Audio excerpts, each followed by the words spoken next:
चारही कुइया तरहारा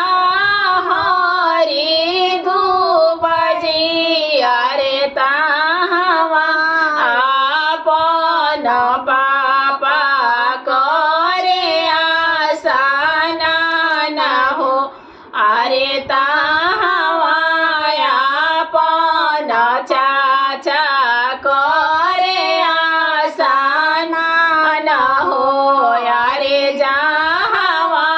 सुंदर बेटी सबुनिया ले खड़ा हो अरे तहवा सुंदर बेटी सबुनिया ले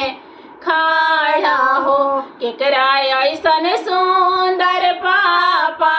के करा ऐसन गोरा हो राहो के करा ऐसन ज्ञानी पापा खोजले बड़ा दामाद हो आहो के करा ऐसन ज्ञानी चाचा खोजले बड़ा दामाद हो राम ऐसन सुंदर बेटी लक्ष्मण ऐसन गोरा हो ऋषि मुनि ऐसन ज्ञानी बेटी खोजले बानी दामाद हो ऋषि मुनि ऐसन ज्ञानी बेटी खोजले बानी दामाद हो चारही कुइया तरहारा हरि धूप हो अरे जहवा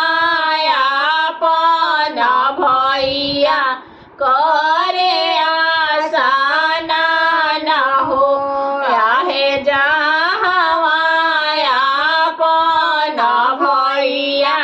करे आसना न हो अरे तहवा सुंदर बहिनी सबुनिया ले खड़ा हो अरे जहवा सुंदर बेटी सबुनिया ले खड़ा हो केकरा ऐसन सुंदर भैया के करा ऐसन गोरा हो काहे के करा ऐसन ज्ञानी भैया खोजले बड़ा बहनोइया हो आहे के करा ऐसन ज्ञानी भैया खोजले बड़ा बहनोइया हो राम ऐसन सुंदर बहिनी लक्ष्मण ऐसन गोरा हो ऋषि मुनि ऐसन ज्ञानी बहिनी खोजले बानी बहनोइया हो ऋषि मुनि ऐसन ज्ञानी बहिनी खोजले बानी बहनोइया हो।